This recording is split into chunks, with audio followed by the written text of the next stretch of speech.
Welcome, everybody, to the X Factor podcast. Today, we're going to be reviewing the NFL Honors Awards from the 2023 season. Now, I said in a while back that I was going to do, my predictions. Got lazy, didn't really do it. But I will tell you, I'll review them and tell you who I think should have won them or if they had the right pick. Now, like I always say, go follow the socials. They'll be in the bio down in the. They'll be in the section below. Follow them. I'm almost hitting 400 followers on Twitter. TikTok, I'm hitting 1,000. And then here, of course, I'm trying to at least get 500 by the end of the year. So let's get right into it.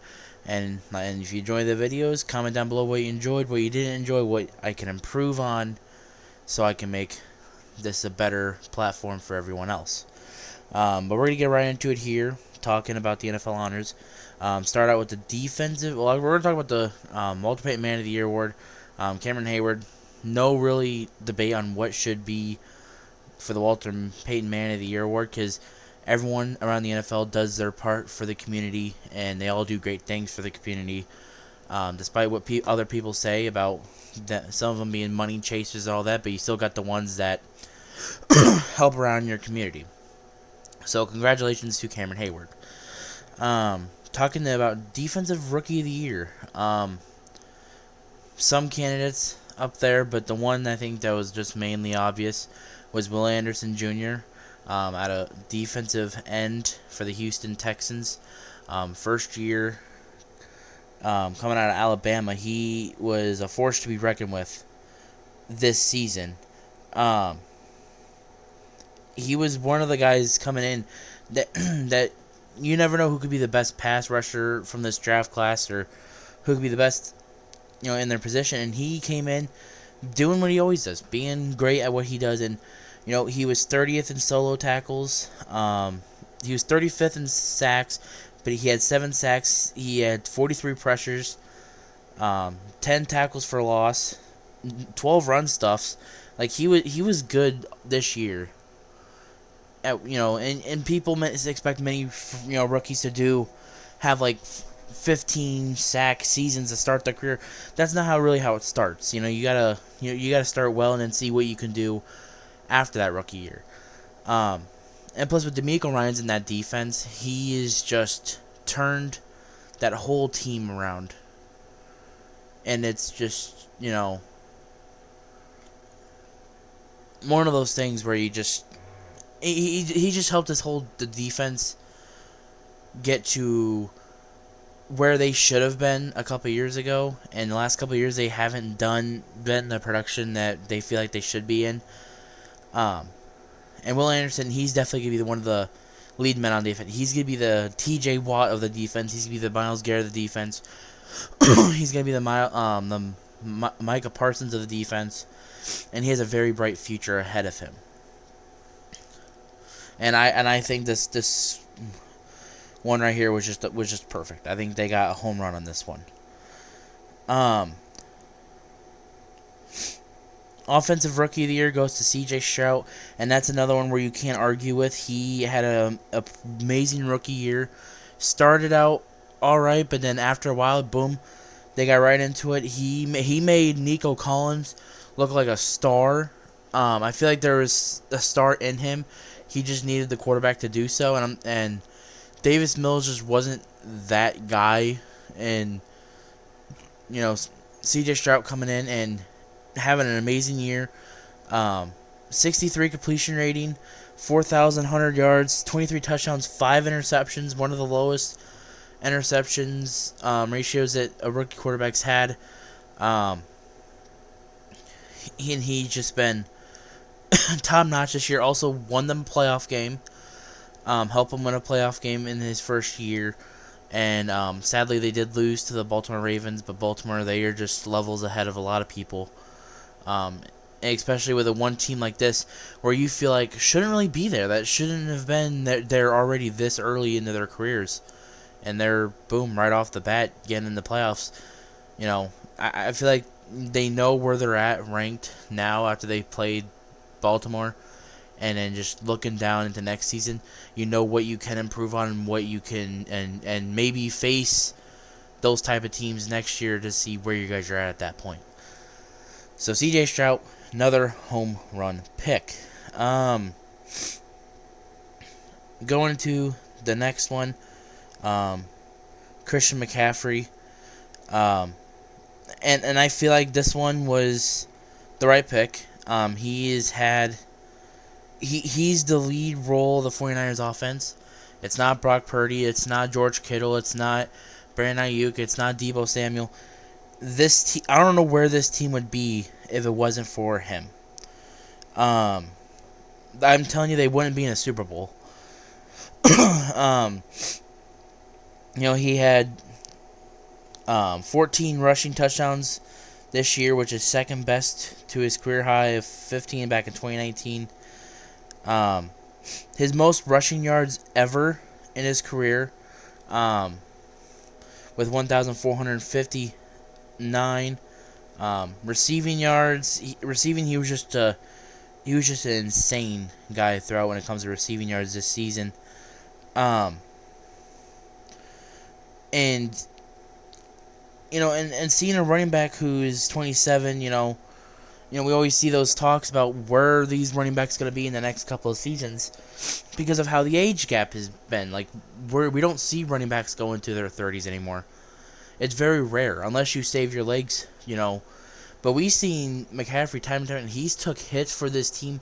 He is the lead wall. Like, he is the wall for this team. He is the one guy that will take any shot for his teammates. And that's what running backs, nowadays are supposed to pretty much look at, in my eyes, as just guys that, they're going to run hard, run their legs out hard, and take hits for the team. Unfortunately, it takes out their legs and bodies later on in the year. I feel like we already noticed that with him, seeing a video of him with all the bruises and everything all around him. It was just insane of the amount of brutality he went through just through the season. And like I said, if it wasn't for San Francisco getting him ready or picking him up, who knows where they'd be. I don't think a Super Bowl run could be in the cards because I don't see Isaiah Mitchell doing the same exact stuff Christian McCaffrey did. So as for Offensive Player of the Year, CeeDee Lamb, you could him and Tyreek Hill definitely had an argument, but I feel like, CeeDee Lamb, he was kind of like the McCaffrey for the offense, but he's just not a running back.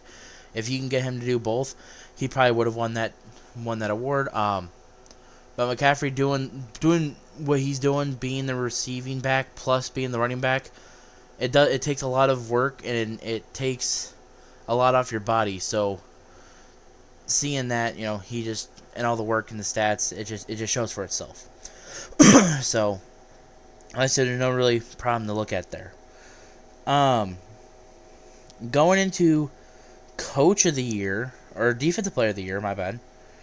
Myles Garrett wins it, and there was some very much heated discussions on Twitter about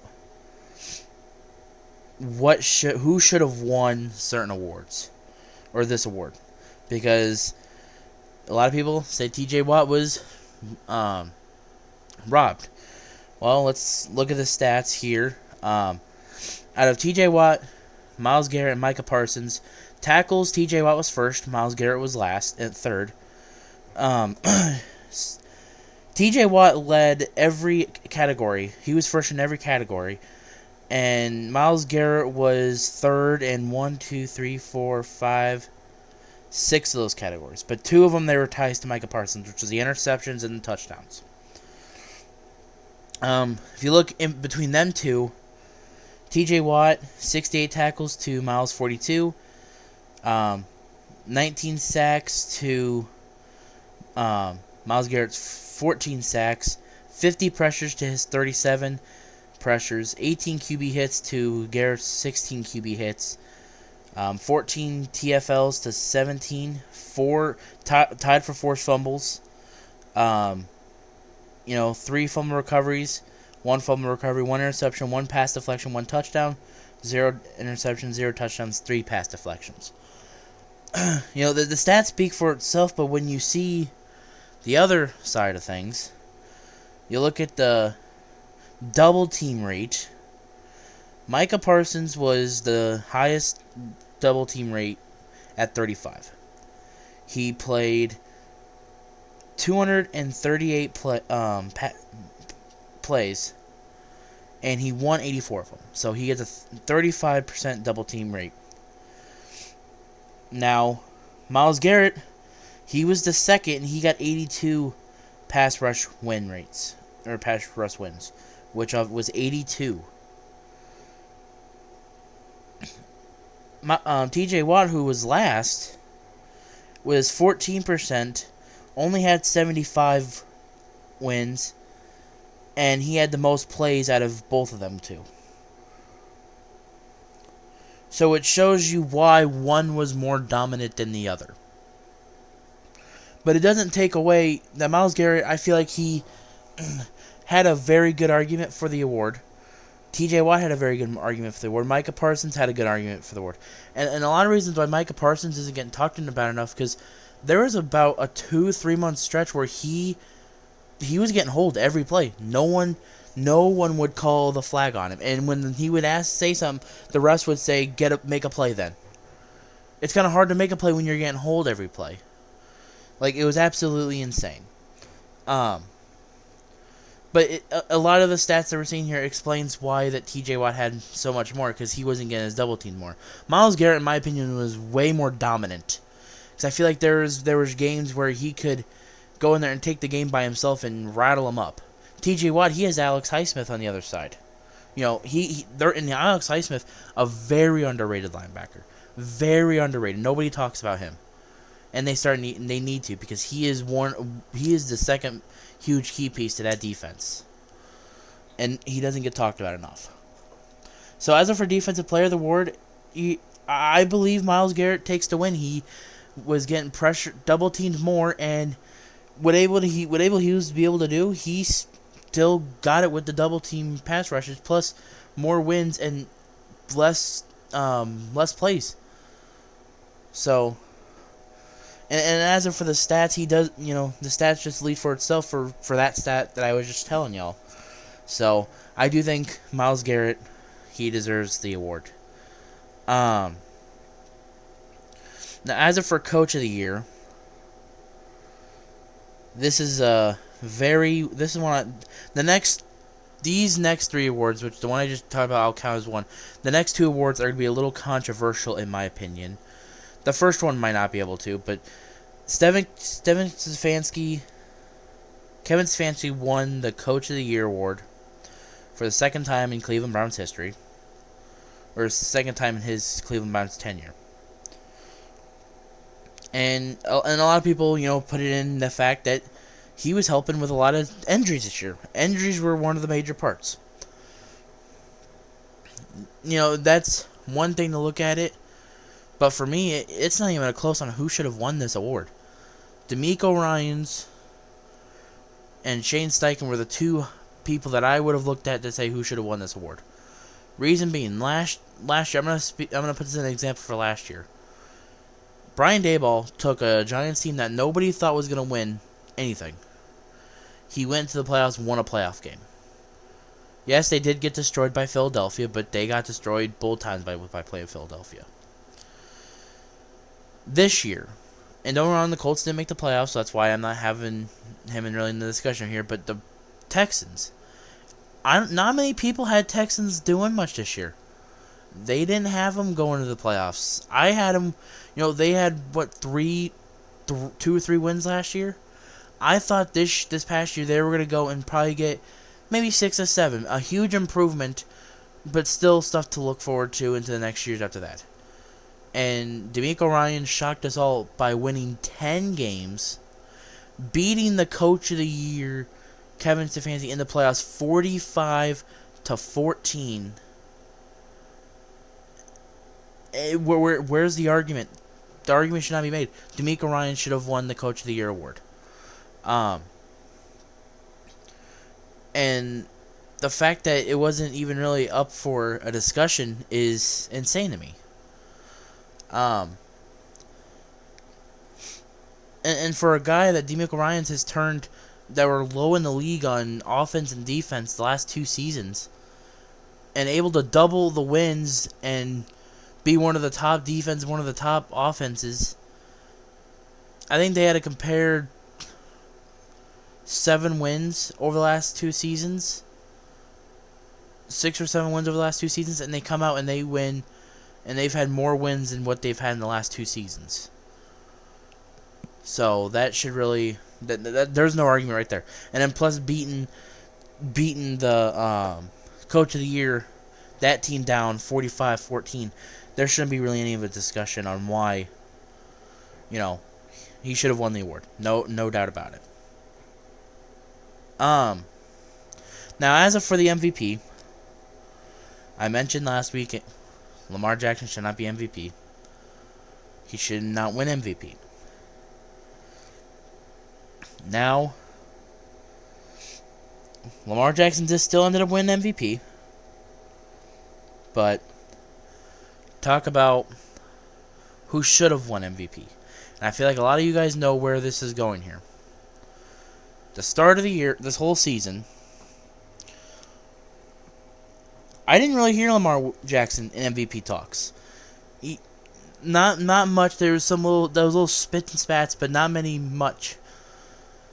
Past week 5 to the playoffs, Dak Prescott was one of the quarterbacks that everyone was saying he should definitely be in the case for MVP. He should definitely be. Some of them were saying he should be MVP. The playoffs happened, and then the whole narrative changed, which makes me think there was a lot of recency bias going into that one. Because before the playoffs, I was hearing more Dak, people wanting Dak to win MVP, or people thinking Dak should win the MVP, to what happened in the playoffs, to Lamar's winning MVP, no doubt about it. In which, hearing hearing that, it's like, just to me, it's like it's recency bias. A lot of recency bias going on here. And we're going to look at the stats, because everyone says stats matter in the NFL, so I'm going to bring up stats. And if you say that these stats don't matter, then obviously we know what you're doing here, and you're just hating at that point just to prove a point. Let's see here. Lamar Jackson, when he won MVP, back in 2019, he had 36 passing touchdowns, 6 interceptions, 3,000 passing yards. Very good season. Especially low with the passing yards, but it came up with rushing yards. This year, 3,678 passing yards, 14 touchdowns, 7 interceptions, 67 completion rating. Okay, well, that looks alright, but look at Dak. Look at Dak, see what he did. Okay, 4,516 passing yards, 36 touchdowns, 9 interceptions. Now, if I would have put just 2 random quarterbacks stats up there, a lot of people would be picking number 2. A lot of people would be picking number 2. If I would just say Dak Prescott and Lamar Jackson stats, they'd be saying, oh, well, look at the rushing stats. Okay, let's look at the rushing. Let's look at all the stats in general. Quarterback 1, total yards, 4,499 yards, 29 total touchdowns, 13 total turnovers, 67 completion rating, and a 102 passer rating. Next quarterback, 4,756 yards, 38 touchdowns, 11 turnovers, 69 completion rating, 105 passer rating. I'm still picking quarterback number 2, and quarterback number 2 is Dak Prescott. And people are going to put a lot of that playoff game against Green Bay into this stat. But last time I checked, MVP was a regular season award, which I believe if you're going to, and I do think that, the playoffs should count for the award too. But Dak was doing a lot of things better. Like, these stats don't lie here.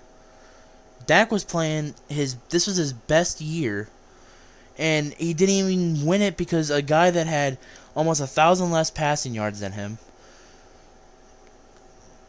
12 less passing touchdowns got the award. And the completion rating, Dak had a better completion rating, better passer rating, less turnovers.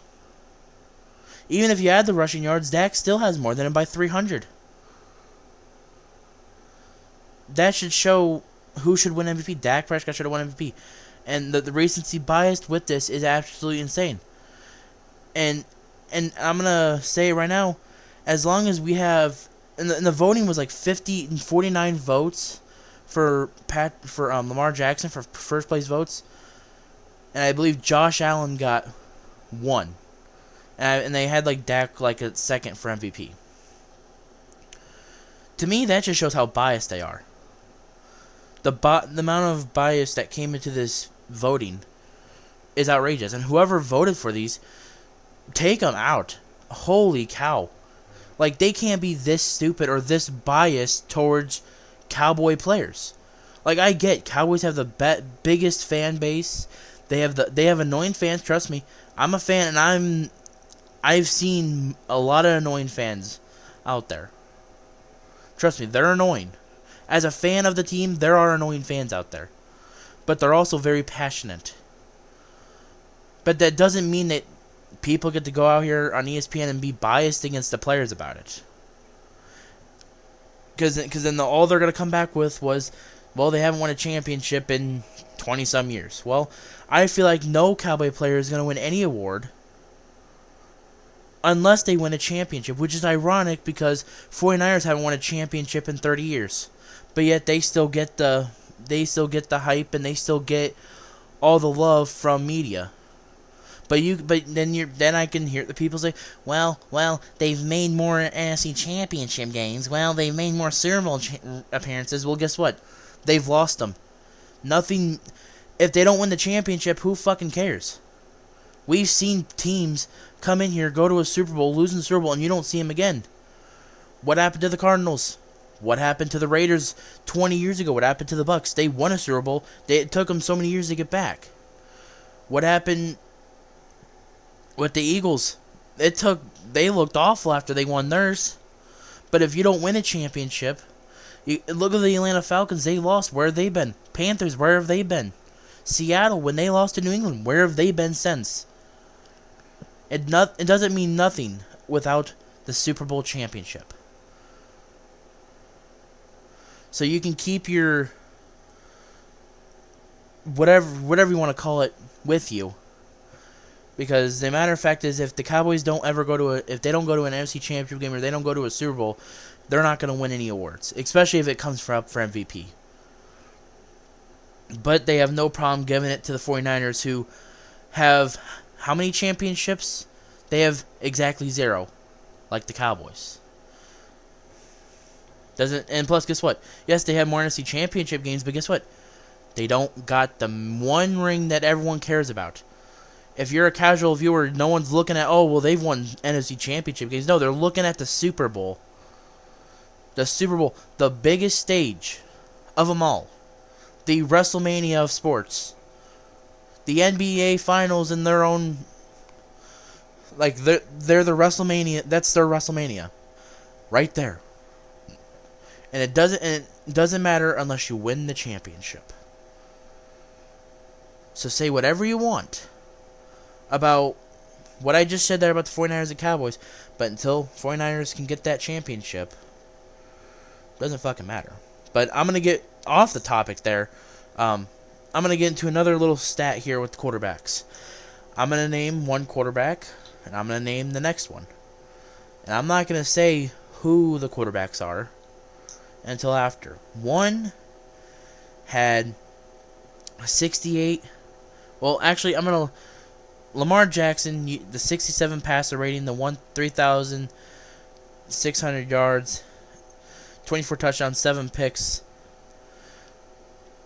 Look at this other quarterback. I'm not going to name him, but 68 passer rating, which is better.